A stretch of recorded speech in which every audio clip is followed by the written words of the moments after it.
Good afternoon, ladies and gentlemen. Welcome to Solo ReacTalk. Today, I'm going to be reacting to a video requested by Anthrax Crab.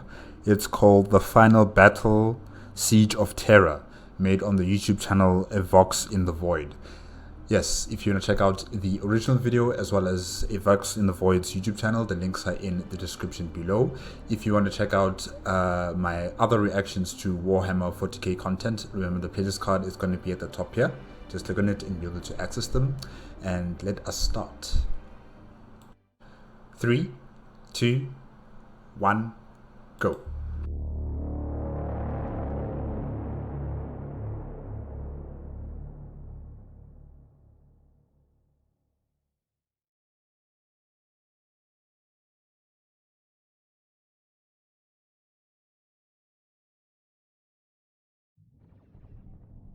Even through the shields, the impact makes the Imperial Palace shake. With a screech of tortured stone, an angel topples from its alcove, high on the throne room wall, and crashes to the marble floor a kilometer below.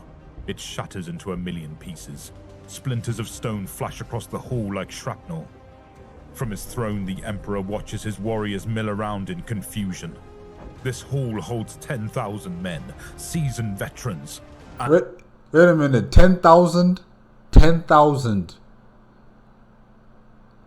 Why are they inside? Why aren't they at the barricades defending the palace? There's 10,000 men inside this place when they should be outside protecting the palace. Okay. 10,000. And all are now panicking. He knows they are more frightened by his silence than by the enemy. They look to him for leadership, and he can give them none. For the first time in his millennia-long life, the Emperor knows despair. The magnitude of his defeat stuns him. The lunar bases have fallen. Most of the Earth is under the War Master's heel. Rebel titans surround the palace and are held at bay only by the desperate efforts of a few loyalists. It is only a matter of time before the palace's defenses fail and the last bastions of resistance fall. Sire, what are your orders? Asks Rogel Dawn, massive dark-haired Primarch of the Imperial Fists. His golden armor has lost its luster. It is dented in a dozen places by bolter shells. The Emperor doesn't answer. He is lost within himself, seeking answers to his own questions. He has come at last to this dark place, the time of testing, the era hidden by his precognitive vision and beyond which he cannot see. The moment he has always dreaded has arrived. Is my time over, he wonders. Is this where it all ends? Is this why I have reached the limits of my prophetic powers? Is this where I die? He feels bewildered. Even now, with the traitor War Master's forces battering at the gate, he finds it difficult to believe that he has been betrayed. Horus was more than a trusted comrade, more like a favored son. Of all the Primarchs, the Emperor relied on him the most. Not for a second had the Emperor doubted him, not even when word had come from the savage worlds that the War Master was gathering forces. He had deluded himself that Horus must have good reason to do so without consulting him. I should have been warned by the failure of my precognition, he thinks. Sire, what are your orders?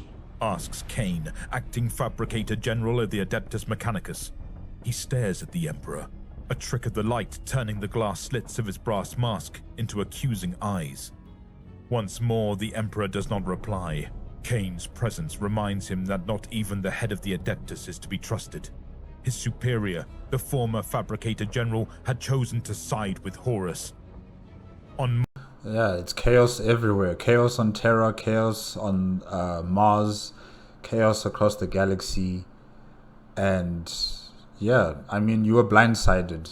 As powerful as you are with your precognitive abilities, with all your vested power of, psyker abilities, still, you could not see this. You could not prevent this from occurring.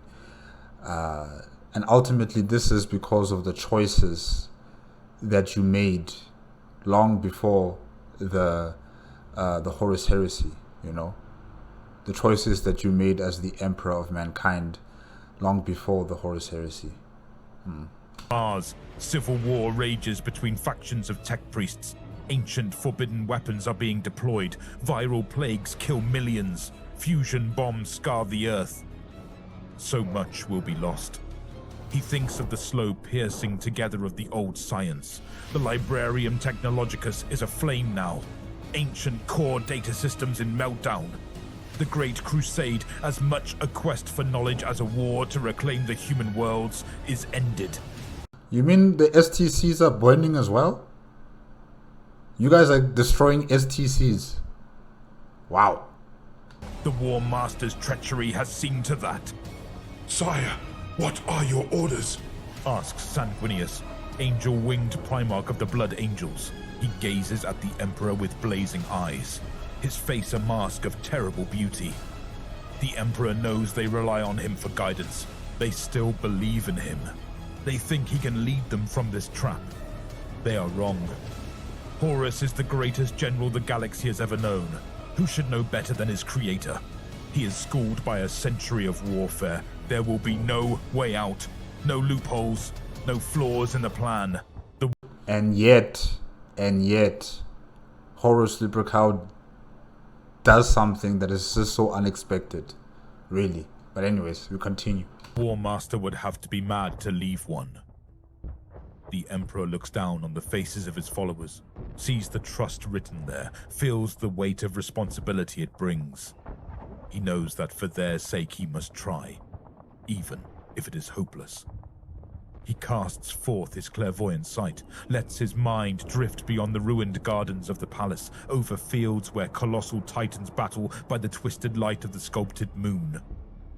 He sees the whole war spread out beneath him, his pitifully outnumbered legions being mowed down by the traitor hordes. He reaches up to the sky, where he senses the fleet of battle barges that rain orbital doom upon the tortured earth. Amid those 1,000 glittering points he finds the War Master.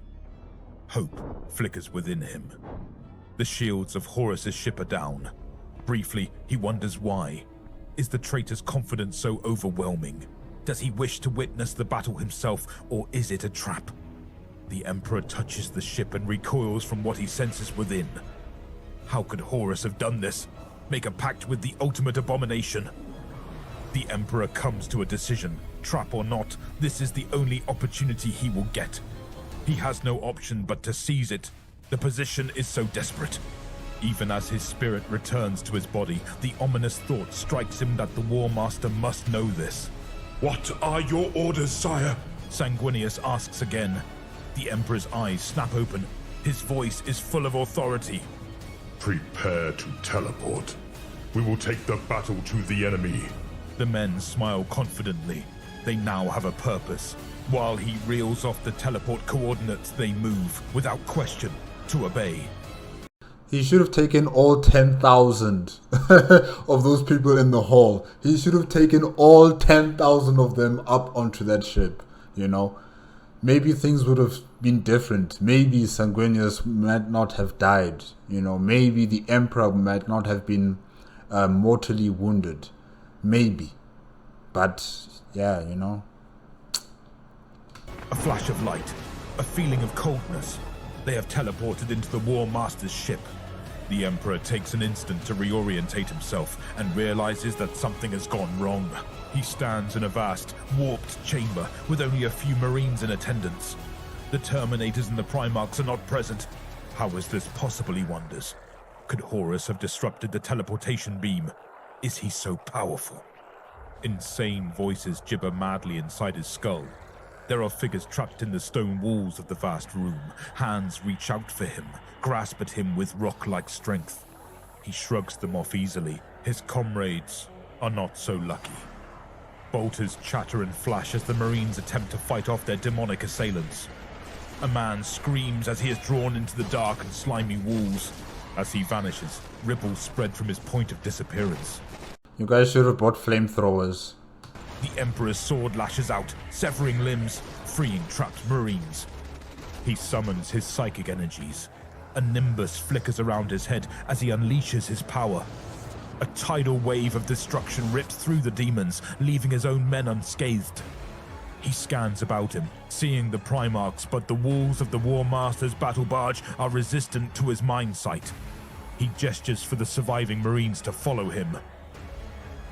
They wander through a ship distorted beyond all recognition by the warping power of chaos. Great sphincter doors distend from walls of flesh-like stone. Transparent veins bear rivers of blood along conduits in the floor. Carpets of mucus cover a road of tongues. Yuck. Winged and distorted things that might once have been human flit through archways of bone and perch on ledges of rib.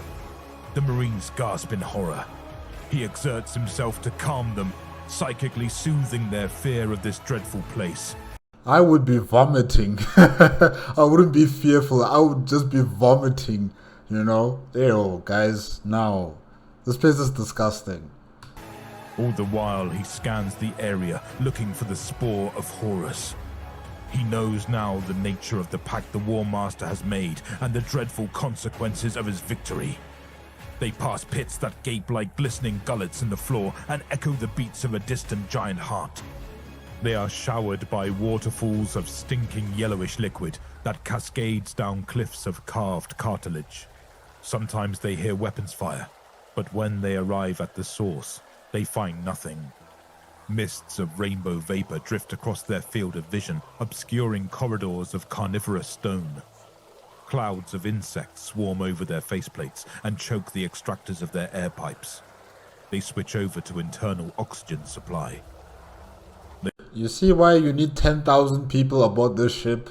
You need 10,000 people with flamethrowers, with swords that got flame, a power sword, yes. You need power sword wielding Astartes, and you need flamethrowers, and you need, like anything that you can use that can catch fire very easily. You need something like that here. You need to clean this place, really. Oh. They are ambushed by scuttling skull-faced things in the armor of Marines. They fight hordes of mutated beasts. One by one they die.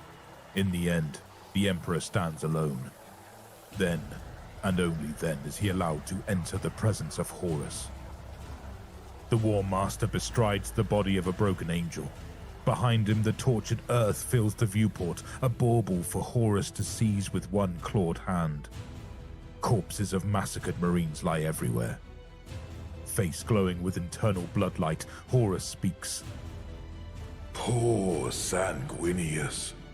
I offered him a position of power in the New Order. He could have had a seat at the right hand of a god. Alas, he chose to align himself with the losing side. You are no god, Horus. Poor man, you're no god. The Emperor stands transfixed, trying to force frozen words from his tongue. In the end, he can only whisper. Why? Mad laughter rings out. Why? You ask me why? Have all those millennia taught you nothing? Weak fool! Your timidity prevented you from binding the forces of chaos. You shied away from the ultimate power. I have bound it to my will and will lead humanity into a new age. I, Horus, Master of Chaos! You are? You did? Okay, alright, Horus. No man can master chaos, He says quietly. You have deluded yourself. You are the servant, not the master. A look of rage transfigures the War Master. He stretches out a hand, and a bolt of force leaps forth. The Emperor screams as agony racks his body. Feel the true nature of my power, then tell me I am deluded! Roars Horus, in the voice of an angry god. Beads of sweat stand out on the Emperor's forehead. He steels himself against the pain. You are deluded, he says. Once again, Horus gestures and lances of pure poison sear through the Emperor's veins. I let you come here, old friend, so that you could witness my triumph. Kneel before me and I will spare you. Acknowledge the new master of mankind! Desperately, the Emperor summons his power and lashes out. Lightning flicker between the combatants. The stench of ozone fills the air. The Emperor leaps forward, sword raised. Weapons clash as the battle is joined on every level: physical, spiritual, psychic. Bolts of force flicker as mortal gods clash, balancing the fate of the galaxy on every blow. Rune Sword and Lightning Claw ring against each other with a sound like thunder. How is the bridge of this ship able to contain so much power from these two individuals, you know? Because not only is it physical, but it's also, you know, psychic attacks on one another, you know, the Emperor and Horus. So how is this bridge of the ship, you know, able to contain this amount of power that's been exuded by these two people? It's amazing. Energies potent enough to level planets are unleashed. You hear that?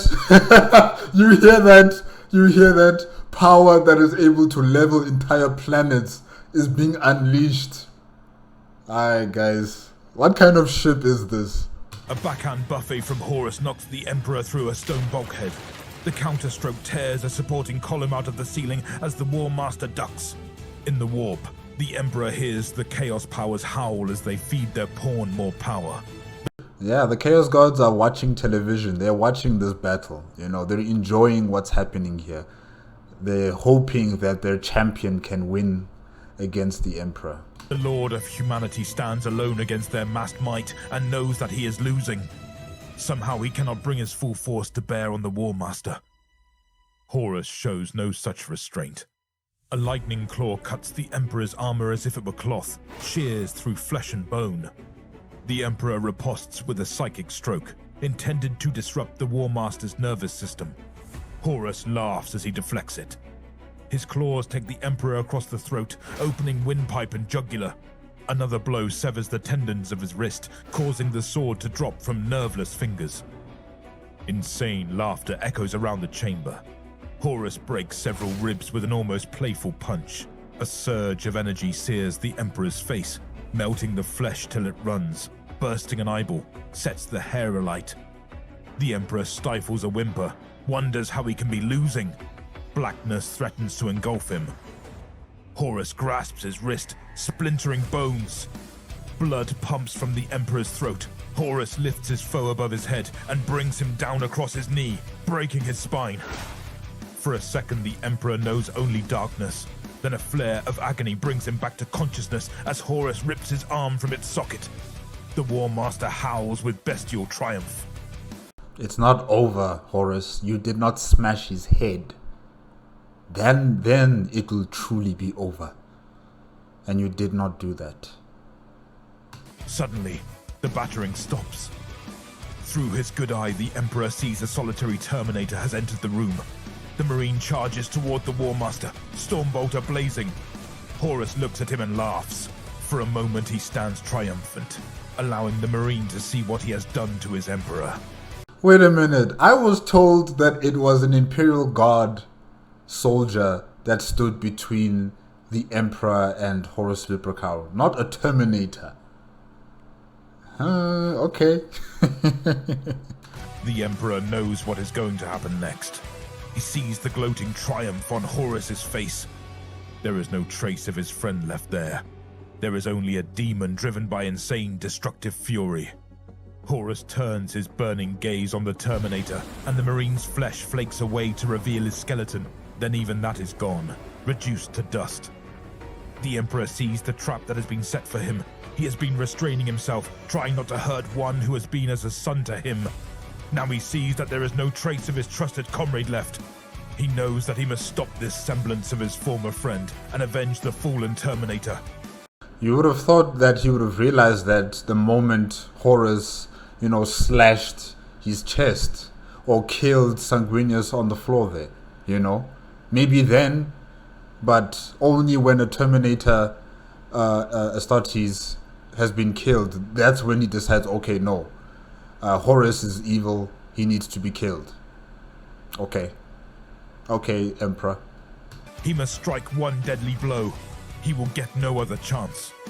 He gathers every particle of his power, focuses it into a mighty bolt of pure force, more coherent than a laser, more destructive than an exploding sun. He aims it at Horus, a lance of power destined for the madman's heart. Horus senses the upsurge of energy and turns to face the Emperor, a look of horror on his face. The Emperor lets fly. It strikes the War Master. Horus screams as destruction rains down on him, twisting and writhing in titanic agony. He strives frantically to counter the Emperor's death blow, but his struggles become ever more feeble as the lethal energies play over him. Driven by all the force of his rage and pain and hatred, the Emperor wills Horus's death. He senses the forces of chaos retreat, disengaging themselves from their pawn. As they do so, sanity returns to the War Master.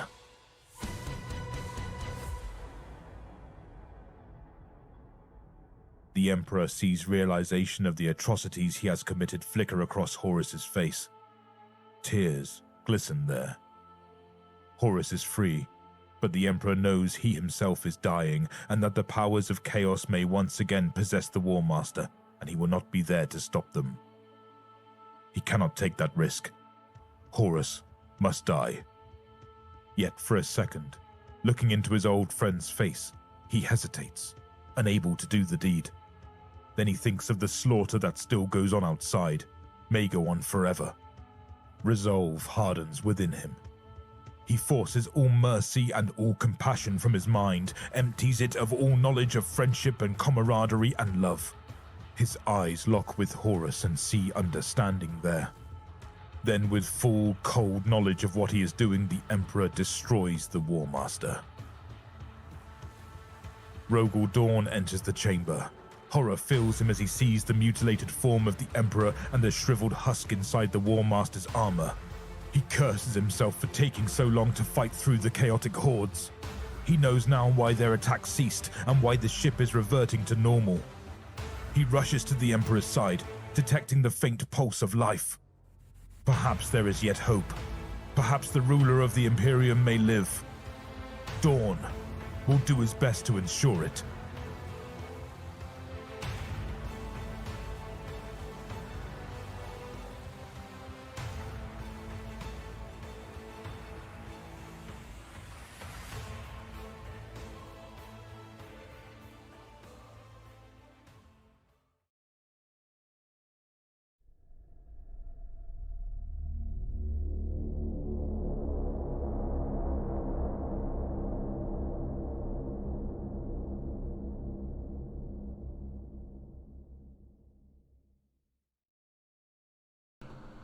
Okay, guys, that is it with the final battle, Siege of Terra, made on the YouTube channel A Vox in the Void, requested by Anthrax Crab.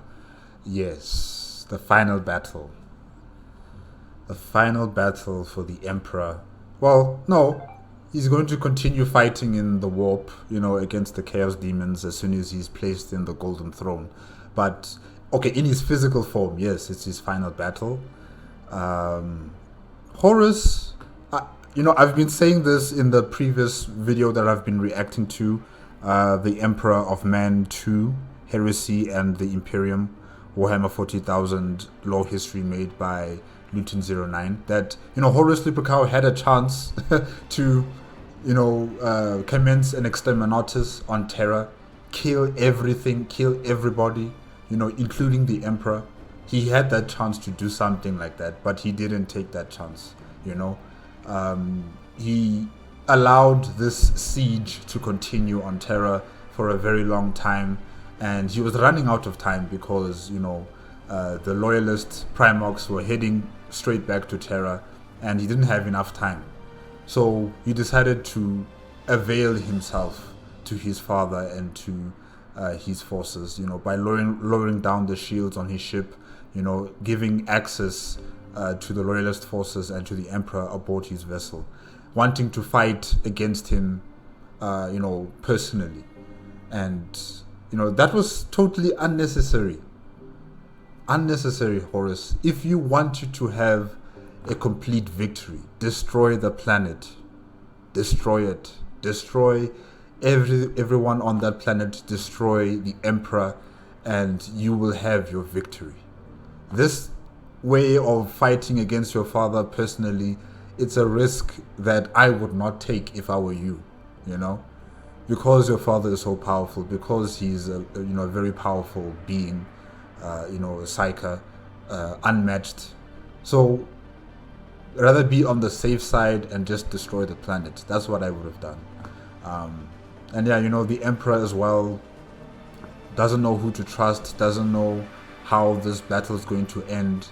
He can't see into the future anymore, and he's still playing that like 4D chess game with the Chaos Gods, even as his world is burning, his forces are being pushed back, and in all of that, he still has love and compassion for Horus Lupercal. Even after all that he's been doing on Terra, he still loves his son. Even after Horus killed Sanguinius, he still loves his son. Even after Horus slashed him on the chest, slashed him on his throat, ripped out his arm out of the socket, he still loves his son. But only when a Terminator came into the picture, then he decided, okay, no, this is no longer my son. He needs to be taken out. Emperor. Anyways, yeah, this was good. This was really, really good. Thank you to A Vox in the Void for producing such good quality content here with the voice acting of the Emperor, Rogel Dawn, Sanguinius, and of course Horus. Horus kind of sounded very scary there. He really sounded very convincing and very scary. And how A Vox in the Void described the ship, inside the ship, and how it looked like, what was going on in there. Man, that's just so disgusting, really. Really. I think Nurgle must have put some input in how the ship should look like inside, because that's how I would perceive Nurgle's dimension to look like, with all of this muck and tongues and just hands sticking out of the wall and all these types of nightmarish, things all around the ship. Yeah, I think Nurgle had a very, big say in how the ship should look like inside. But yeah, it was disgusting. Honestly, it was just disgusting. But yeah, guys, that is it. That is it with the video. Thank you again to Anthrax Crab for requesting that I should react to this video. It's been really entertaining. And oh yes, well, I did talk about this, that the 10,000 soldiers inside that hole should have went with the Emperor. Yeah, okay, I already covered that. I don't need to talk about it again. But yeah, this was really, really good. Really, really good video. Remember, guys, if you want to check out the original video as well as A Vox in the Void's YouTube channel, the links are in the description below. If you like my reaction, please give me a like, comment, and subscribe to my channel. Click on the notification bell if you want to be up to date with my latest videos. And I'll see you guys next time. Okay? Bye-bye.